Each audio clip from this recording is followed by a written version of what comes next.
प्यारे बच्चों, आज हम लोग फिनाल के प्रॉपर्टीज के विषय में सेकंड पार्ट पर पढ़ेंगे। फर्स्ट पार्ट पहले लेक्चर में आपने फिनाल के हाइड्रॉक्सिल समूह जो होता है उसके रिएक्शंस पढ़ लिए थे। OH बॉन्ड और CO बॉन्ड दोनों आप पढ़ चुके हैं। बेंजीन रिंग की अभिक्रियाओं में जो रिएक्शंस होते हैं इसके, उसमें भी आपने ब्रोमिनेशन पढ़ लिया था। आज हमें नाइट्रेशन पढ़ना है। बच्चों, सामान्यतया जो नाइट्रेशन होता है ये कांक H2SO4 प्लस कांक HNO3 के प्रेजेंस में कराने पर बेंजीन में नाइट्रेशन होता है। नाइट्रेशन का मतलब होता है NO2 ग्रुप का जुड़ जाना। तो हम सामान्य स्थितियों में जब बेंजीन रिंग का नाइट्रेशन करते हैं तो कांक H2SO4 और कांक HNO3 लेते हैं। लेकिन जैसा कि कल मैंने बताया था, फिनाल का OH ग्रुप इस बेंजीन रिंग को एक्टिवेट कर देता है, बहुत सक्रिय बना देता है। और इस एक्टिवेशन के नाते अगर हम डाइल्यूट HNO3 ले लें तो भी ये रिएक्शन हो जाता है, और बहुत कम तापमान पर, नियरली 0 डिग्री सेंटीग्रेड 293 केल्विन के आसपास भी ये रिएक्शन पॉसिबल हो जाता है। और केवल डाइल्यूट HNO3 ले लें तो भी ये रिएक्शन हो जाता है पॉसिबल। लेकिन अगर कांक H2SO4 कांक HNO3 लेते हैं तो भी रिएक्शन होता है। दोनों में डिफरेंस क्या है उसको समझने के लिए देखिए, यहां पर NO2 जब हम डाइल्यूट लेते हैं HNO3 तो या तो अर्थों पर जुड़ता है या फिर पैरा पर।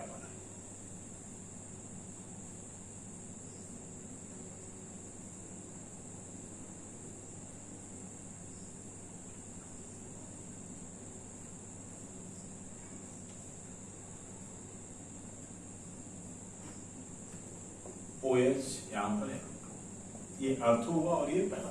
मोनो सब्स्टिट्यूटेड प्रोडक्ट है बच्चों। लेकिन अगर हम कांक HNO3 और कांक H2SO4 ले लें, यहां पर रिएक्शन में पिक्रिक एसिड बनता है, यानी जो सब्स्टिट्यूशन होता है पॉलीनाइट्रेटेड फिनाल मिल जाता है। पॉलीनाइट्रेटेड का मतलब NO2 ग्रुप जो है ये कांक HNO3 एंड कांक H2SO4 के प्रेजेंस में जब रिएक्ट करता है तो अर्थो पैरा जितनी साइड्स हैं सब पर नाइट्रो ग्रुप जुड़ जाता है। तो 3 मोल इसके HNO3 के यूज हो जाते हैं और हमें एक कंपाउंड मिलता है NO2 NO2 NO2 OH। इसे पिक्रिक एसिड कहते हैं। पिक्रिक एसिड, पिक्रिक एसिड का एक नाम है ट्राइनाइट्रोफिनाल। ट्राइनाइट्रोफिनाल 1 2 3 4 5 6 यानी 2 4 6 ट्राई नाइट्रोफिनाल। इसी को बच्चों पिक्रिक एसिड कहते हैं। पिक्रिक एसिड बहुत ही स्ट्रॉन्ग एसिड है। जिस तरह से मिनरल एसिड्स होते हैं उसी तरह से इनकी स्ट्रॉन्ग स्ट्रेंथ होती है। अब आप एक चीज देखिए, मिनरल एसिड अगर हम कहते हैं तो उसका मतलब क्या होता है, हमें उम्मीद है कि आप जानते होंगे। नहीं जानते हैं तो जानिए। H2SO4 HNO3 जो स्ट्रॉन्ग एसिड्स हैं HCl, इन्हें मिनरल एसिड्स भी कहा जाता है। ये आपको पता होना चाहिए। और ये बहुत ही स्ट्रॉन्ग एसिड है। ठीक इसी तरह से ट्राइनाइट्रोफिनाल भी एक स्ट्रॉन्ग एसिड है जिसको हम इस तरह से बनाते हैं। लेकिन बच्चों, यहां पर एक चीज ध्यान आप रखिए कि ट्राइनाइट्रोफिनाल बनता तो है लेकिन इसकी मात्रा बहुत कम होती है। कारण ये है कि फिनाल का जो फिनाल है OH ग्रुप, ये कांक HNO3 से रिएक्ट करके एक और रिएक्शन देता है जिसको हम ऑक्सीडेशन कहते हैं। और इस ऑक्सीडेशन के कारण पिक्रिक एसिड के साथ साथ ऑक्सीडाइज्ड प्रोडक्ट भी मिलते हैं, जिसे हम आगे देखेंगे। तो पिक्रिक एसिड जब बनाना होता है ज्यादा मात्रा में, तो हम इस रिएक्शन को थोड़ा और मॉडिफाई करते हैं, और इस मॉडिफिकेशन में हम क्या करते हैं कि जो फिनाल लेते हैं इसका पहले सल्फोनेशन करते हैं। This is the phenol. इसका हम जब सल्फोनेशन करेंगे तो आप जानते हैं सल्फोनेशन के लिए हम क्या यूज करते हैं, कांक H2SO4, और हमें मिल जाता है अर्थो-R पैरा सल्फोनेटेड प्रोडक्ट। लेकिन जब सल्फोनेशन लोअर टेम्परेचर पे किया जाता है तो जनरली अर्थो सल्फोनेटेड फिनाल मिलता है। अर्थो सल्फोनेटेड जो फिनाल होता है, अगर इसको हम कांक HNO3 से ट्रीट करते हैं तो हमें पिक्रिक एसिड मिलता है, यानी इसमें नाइट्रो ग्रुप जो होता है। देखो बच्चों, वास्तव में SO3H जो होता है ये एक डीएक्टिवेटिंग ग्रुप है। जब OH के साथ साथ SO3H ग्रुप आ जाता है तो इसको डीएक्टिवेट कर देता है। बहुत ही स्ट्रांग इलेक्ट्रॉन विड्रॉइंग ग्रुप है SO3H, तो ये इसको डीएक्टिवेट कर देता है, और इसके डीएक्टिवेशन के कारण रिएक्शन जो होता है थोड़ा सा स्लो हो जाता है, और OH का ऑक्सीडेशन भी नहीं होता है, और ऐसी स्थिति में नाइट्रो ग्रुप SO3H यहां पर हाइड्रोजन और हाइड्रोजन तीनों को रिप्लेस करके पिक्रिक एसिड बना देता है।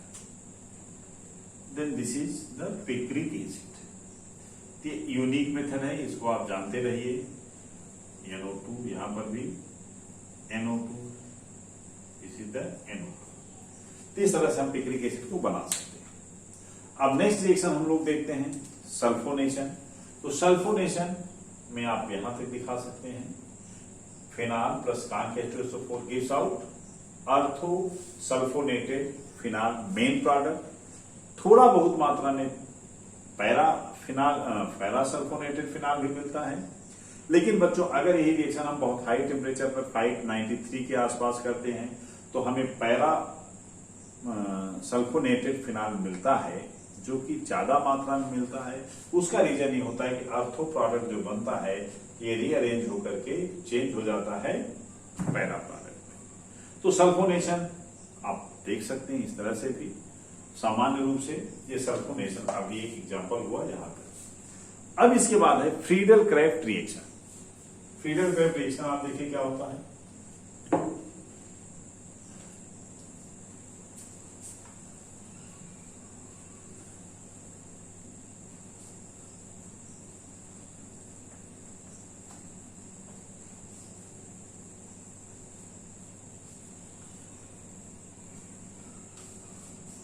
बच्चों, फ्रीडल क्राफ्ट रिएक्शन जो होता है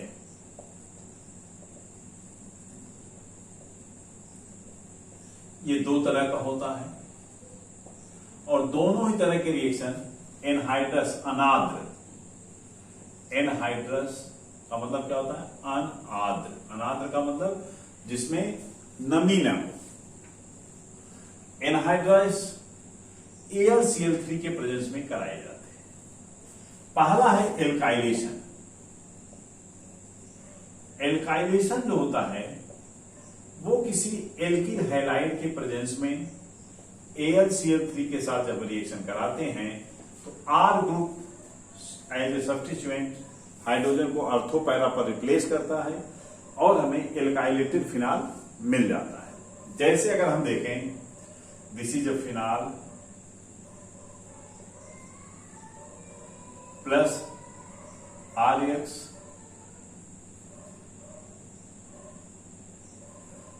anhydrous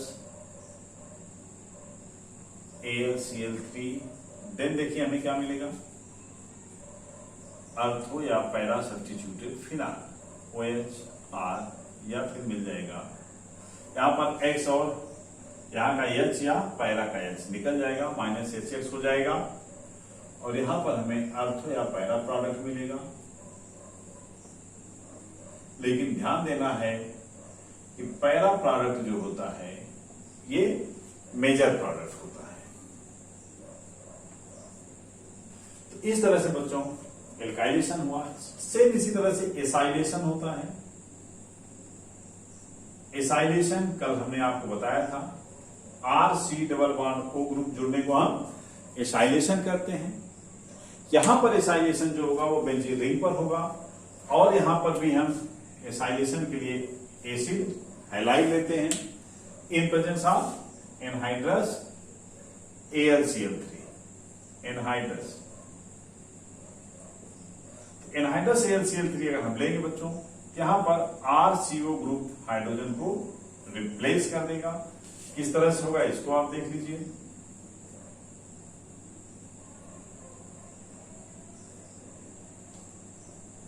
this is the OH plus RC⋯OX, यहां का X और यहां का H, HX के फॉर्म में निकल जाएंगे। एनहाइड्रस AlCl3 माइनस HX, और C जो होता है इस जगह पे आके जुड़ जाएगा।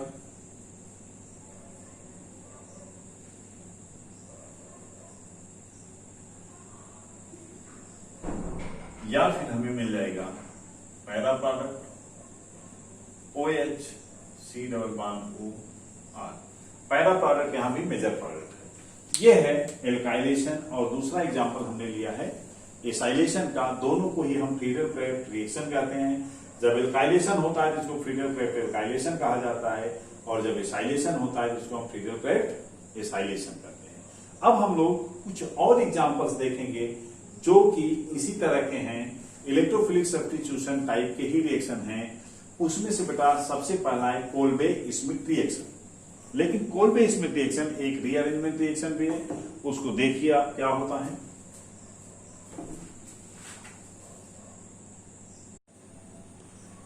तो बच्चों देखिए, यहां पर हम लोग कोल्बे स्मिथ रिएक्शन देख रहे हैं, कोल्बे स्मिथ अपक्रिया देख रहे हैं, जिसमें फिनाल CO2 और NaOH से रिएक्ट करता है at 400 kelvin 6 to 7 atmospheric pressure पर, और सोडियम सैलिसिलेट एक यौगिक होता है, ये बनाता है सोडियम सैलिसिलेट, जिसका हम अगर हाइड्रोलिसिस करते हैं एसिड के प्रेजेंस में तो हमें सैलिसिलिक एसिड मिल जाता है,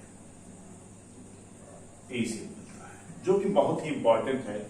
मेडिसिनल यूज इसका बच्चों है, उसको हम अभी देखेंगे।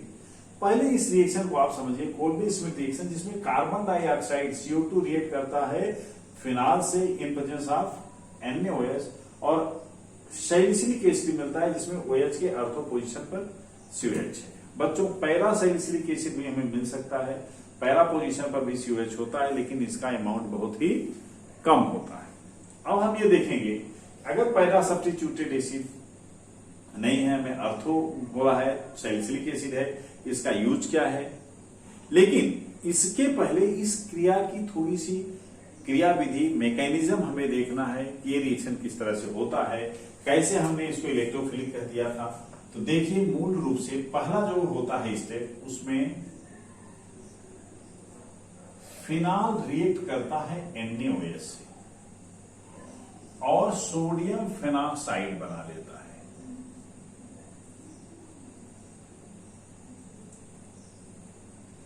और H2 निकल गया। सोडियम फेनॉक्साइड का जो फेनॉक्साइड आयन है बच्चों, ये बहुत ही रिएक्टिव होता है, और इस रिएक्टिविटी के नाते इस पर इलेक्ट्रोफिलिक सब्स्टिट्यूशन बड़े आसानी से होता है, और CO2 जो होता है ये इसे रिएक्ट कर जाता है। कैसे करता है इसको आप देखें। O माइनस Na प्लस, यहां पर H है, plus O double bond C double bond, this is the CO2। हम CO2 को लीनियर न लिख करके इस तरह से लिख ले रहे हैं मैकेनिज्म के दृष्टिकोण से। यहां पर ये हाइड्रोजन जो होता है, यहां पर आप देख रहे हैं डबल बॉन्ड के नाते ये इलेक्ट्रॉन रिच है, ये इस पर अपने इलेक्ट्रॉन के थ्रू अटैक करता है कार्बन पर। कार्बन 8 to 5 कैसे, इसको पहले आप समझ लीजिए। देखिए बच्चों, यहां पर इसकी अगर हम पोलैरिटी देखें तो ये प्लस है, यहां पर ये माइनस है। कार्बन पर इलेक्ट्रॉन की थोड़ी सी कमी है, तो हाइड्रोजन जो होता है ये अपना इलेक्ट्रॉन इसको देकर के इस पे अटैक करता है, और ये बना लेता है, देखिए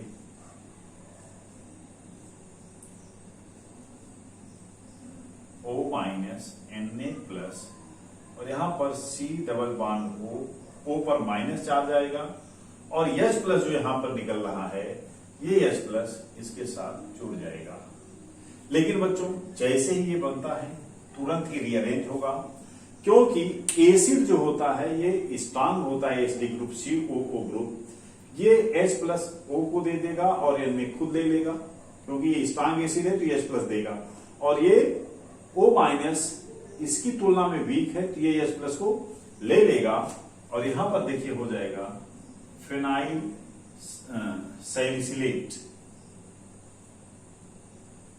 सॉरी फिनाइल सैलिसिलेट क्यों ले sodium salicylate C+O minus Na plus, ये हुआ सोडियम सैलिसिलेट बना।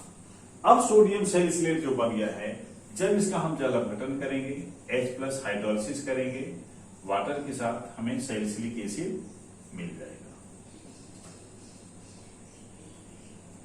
प्लस Na के साथ हाइड्रोलिसिस कैसे होती है इसको थोड़ा आप देख लीजिए, H प्लस OH माइनस है, तो यहां पर सिंपली इस तरह से आप देखें O माइनस Na प्लस का बॉन्ड ब्रेक होगा, O माइनस पर H प्लस आ जाएगा, OH हो जाएगा, NaOH के फॉर्म में ये निकल जाएगा। इस तरह से हमें सैलिसिलिक एसिड मिल जाता है एसिडिक मीडियम में जब हम इसका जल अपघटन करते हैं। इसके बाद बच्चों हम लोग देखेंगे कि सोडियम सैलिसिलेट या सैलिसिलिक एसिड का क्या यूज है, तो अब हम इसका यूज देख लेते हैं।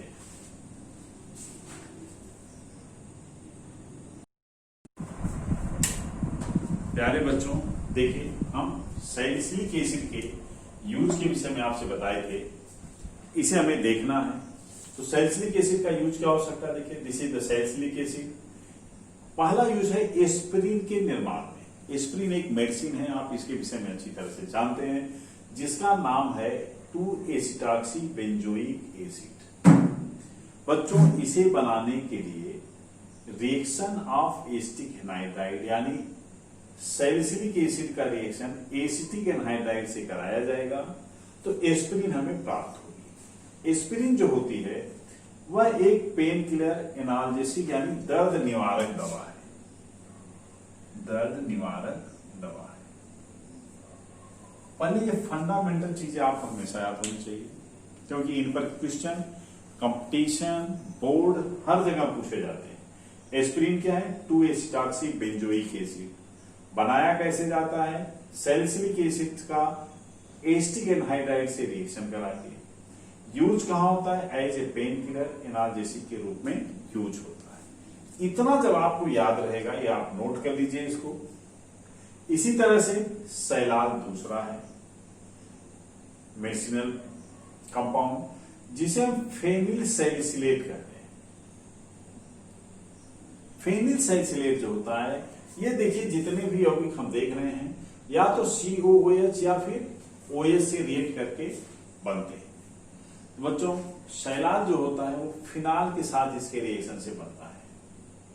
फिनाल जब रिएक्शन इसे करेगा तो यहां पर हमें फिनाइल सैलिसिलेट मिल जाएगा, और फिनाइल सैलिसिलेट जो होता है वो सैलाल कहा जाता है, जिसका यूज हम दर्द निवारक, ज्वररोधी और प्रतिरोधी 3 तरह से करते हैं। देखिए एस्पिरिन मेनली एनाल्जेसिक है, लेकिन सैलाल जो होता है वो दर्द निवारक एनाल्जेसिक के साथ साथ एंटीपायरेटिक। एंटीपायरेटिक का मतलब होता है ज्वररोधी। तो वो पायरो शब्द जो होता है वो टेम्परेचर से रिलेटेड है। पायरेटिक का मतलब हुआ जो टेम्परेचर को बढ़ा दे, एंटीपायरेटिक मतलब जो टेम्परेचर, तो बुखार में क्या होता है हमारी बॉडी का टेम्परेचर बढ़ता है। एंटीपायरेटिक मतलब ऐसी दवाएं जो हमारे शरीर के बुखार को, टेम्परेचर को कम कर देती हैं। तो ये ज्वररोधी भी है, प्रतिरोधी भी है, जीवाणुओं से होने वाले जो संक्रमित बीमारियां होती हैं वहां पर भी ये काम करता है। तो ये सैलाल का यूज हो गया। उसी तरह से आयल ऑफ विंटर ग्रीन है, विंटर ग्रीन आयल जिसे कहते हैं। इसे बच्चों मेथिल सैलिसिलेट भी कहते हैं, जिसका प्रिपरेशन मेथेनॉल के रिएक्शन के द्वारा होता है। इसका प्रयोग रिमेटिक गठिया के दर्द में होता है। चूंकि इसकी गंध बहुत अच्छी होती है, इसलिए इसका प्रयोग इत्र के रूप में भी होता है। तो ये एक इसकी समरी है, इस समरी को आप नोट कर रहे हैं। अब आप सोच रहे होंगे कि इसके रिएक्शंस हम कैसे लिखेंगे। देखिए ये चीजें इंफॉर्मेशन की बहुत इंपॉर्टेंट है, रिएक्शन इनके बहुत आसान है। अभी आपको हम रिएक्शन इन्हीं में इनके यूजेस को डिलीट करके आपको इरेज करके बता देंगे, लेकिन मेनली आपको ये चीजें याद होनी चाहिए जो कि इसकी यूजफुल मेथड्स है। रिएक्शंस जो होते हैं बेटा, इसको हम देख लेते हैं, इसको आप नोट कर लिए हो तो बच्चों हम लोग रिएक्शन देख लेते हैं। ये सैलिसिलिक एसिड है। जब सैलिसिलिक एसिड एसिटिक एनहाइड्राइड से रिएक्ट करता है, एसिटिक एनहाइड्राइड को हमने क्या किया, एक्सपेंड कर लिया है। एसिटिक, बच्चों एक चीज हम थोड़ा सा आपको बताना चाहते हैं, एनहाइड्राइड का मतलब होता है वाटर अगर रिमूव कर दें। एसिटिक एनहाइड्राइड का मतलब होता है acetic acid CH3C double bond OOH, CH3C double bond OOH। जब एसिटिक एसिड को हीट करते हैं तो इसके दो मोल जो होते हैं एक दूसरे के साथ जुड़ जाते हैं और एक H2O का मॉलिक्यूल निकल जाता है और जो कंपाउंड बनता है ये बनता है CH3C double bond O, C double bond O, CH3। This is the acetic anhydride और H2O क्या होता है, ये निकल जाता है। तो एसिटिक एनहाइड्राइड का हमेशा आप फार्मूला याद रखिए, बहुत ही इंपॉर्टेंट रिएजेंट के रूप में भी यूज होता है। एसिटिक एनहाइड्राइड जब हम रिएक्शन कराएंगे तो देखिए क्या होता है कि एसिटिक एनहाइड्राइड रिएक्ट करता है। अब किस ग्रुप पर ये रिएक्ट करेगा, ये एसिडिक नेचर का है तो एसिड से रिएक्ट करेगा नहीं, ये फिनोलिक ग्रुप से रिएक्ट करता है और एक एस्टर बनाता है। यहां से H और COH ये रिमूव हो जाएगा और यहां पर बन जाएगा, देखिए O C double bond O CH3, CO CH3 group O पर जुड़ गया और H आ गया CH3COOH यहां पे बन गया। एक ग्लाइसियल एसिटिक एसिड के प्रेजेंस में होता है बच्चों। ये जो कंपाउंड हमें मिला है this is called the aspirin, यही एस्पिरिन है। इसी को हम 2-एसिटॉक्सी, 2 पर क्या है, एसिटॉक्सी है। अब ये बेंजीन है, बेंजोइक एसिड क्या होता है, ये होता है। अगर इसको हम हटा देते हैं तो COH ग्रुप क्या है, बेंजोइक एसिड है। ओइक एसिड है, बेंजीन से जुड़ा हुआ, बेंजोइक एसिड हुआ। अब नंबरिंग में इसको हम प्रायोरिटी देंगे तो ये हो जाएगा, देखिए 1 2 3 4 5 6। तो 2 पर एसिटॉक्सी ग्रुप है। एसिटॉक्सी, एसिटिक एसिड से H अगर हटा दें तो जो ग्रुप बनता है इसको हम एसिटॉक्सी ग्रुप कर सकते हैं।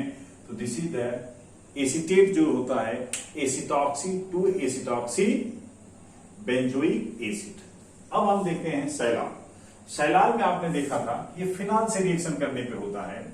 तो यहां पर this is the salicylic acid C double bond OOH plus HO C6H5 phenol है। अब आप खुद देखिए, फिनॉल जब रिएक्ट करेगा तो फिनॉलिक ग्रुप से नहीं रिएक्ट करेगा, एसिडिक ग्रुप से रिएक्ट करेगा और एक H2 यहां से निकल जाएगा और ये कंपाउंड बन जाएगा phenyl salicylate. This is the OH, यहां पर O C double bond O, sorry C double bond O है, हाँ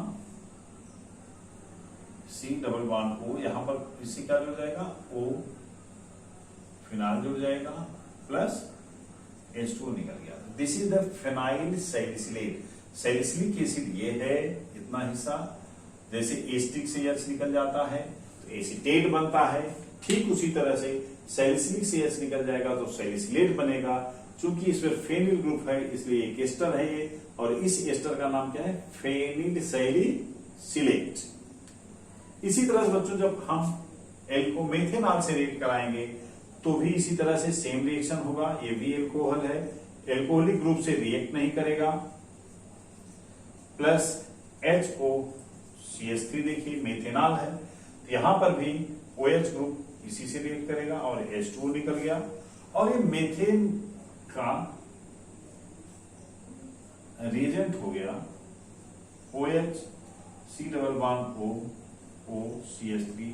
ये भी एक एस्टर है और हमें इस तरह से wintergreen, oil of wintergreen मिल जाता है। इस तरह से बच्चों हमने देखा इस सैलिसिलिक एसिड के कितने यूज हो सकते हैं। कुछ रिएक्शंस फिनॉल के अभी और बचे हैं, इसको हम नेक्स्ट टाइम पे देखते हैं। धन्यवाद।